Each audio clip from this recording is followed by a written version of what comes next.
আজ ঘুম ভাঙলো আমার খুব সকালে। তারপরে চলে আসলাম আমার গাছগুলোর কাছে যে দেখি কোন গাছে কেমন ফুল ফুটেছে। আর এসেই দেখছি এত সুন্দর সুন্দর ফুল ফুটে আছে, নিজেকে আর ধরে রাখতে পারলাম না, একটু ভিডিও শুট করে নিলাম। তারপর আর কি ফুলগুলোকেও ঠিক তুলে নিয়ে ঘরের মধ্যে রেখে দিলাম, পুজো দিতে হবে তো। নিজের গাছের ফুল ছিঁড়ে পুজো দেওয়ার আলাদাই একটা আনন্দ। যাই হোক, আজকে সকাল সকাল সব কাজ করে স্নান করে রেডি হয়ে যাচ্ছিলাম একটু বাজারে। একা যাবো না, আমার সঙ্গে মল্লিকাও যাবে, দুজনে মিলেই যাব। কিছু কেনার আছে আমার নিজের জন্য না, আমার শ্বশুর শাশুড়ির জন্য। আসলে অনেকে তো জানো এবছর প্রচন্ড পরিমাণে ঠান্ডা পড়েছে। ওনাদের একটা লেপ আছে যেটাতে ওনাদের ঠান্ডা নাকি একদমই মানছে না, তাই ওনাদের জন্য একটা কম্বল আনতে যাবো আজকে। মল্লিকা যেহেতু আসতে দেরি করছিল তাই আমি আমার গোলুর সাথে একটু খেলা করছিলাম। তারপর আর কি দুজনে চলে এলাম বাজারে। বাজারে এসে দেখছি প্রচুর পরিমাণে ভিড়। কেন আমি বুঝে পারি না ভাই, এত ভিড় কেন? ভিড়ের কারণে ঠিকঠাক আমি ভিডিওটা শুটই করিনি। যাই হোক, বাড়ি এসে রান্না চাপিয়ে দিয়েছি। আজকে কি কি রান্না করেছি চলো সেটা তোমাদের সাথে শেয়ার করি। বাড়িতে এসে ফোনটা চার্জে লাগিয়ে দিয়েছিলাম। আসলে কি জানো তো, আমার ফোনটা না খারাপ হয়ে গেছে, চার্জ বেশি সময় থাকে না, যার জন্য ভিডিওগুলো ঠিকঠাক করে শুট করতে পারছি। আজ রান্না করেছিলাম বাঁধাকপি ভাজা, আর করেছিলাম টক শাক, একটুখানি ডিমের ঝোল। আর এটা যে দেখতে পাচ্ছ এটা কিন্তু কলার ছোকলা, এটা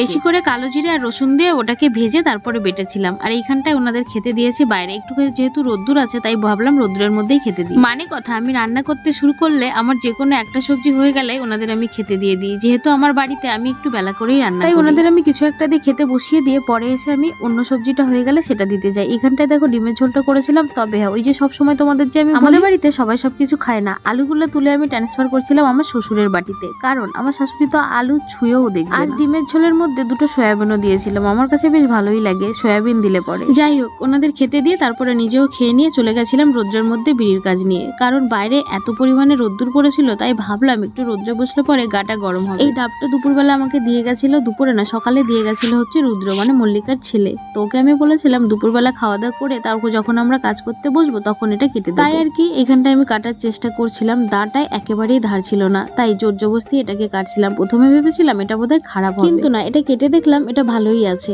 তাই আরো মনোযোগ দিয়ে এটাকে আমরা কাটছিলাম। আর একটা ডাবের দিকে আমরা তিনজনই বসেছিলাম খাবো বলে।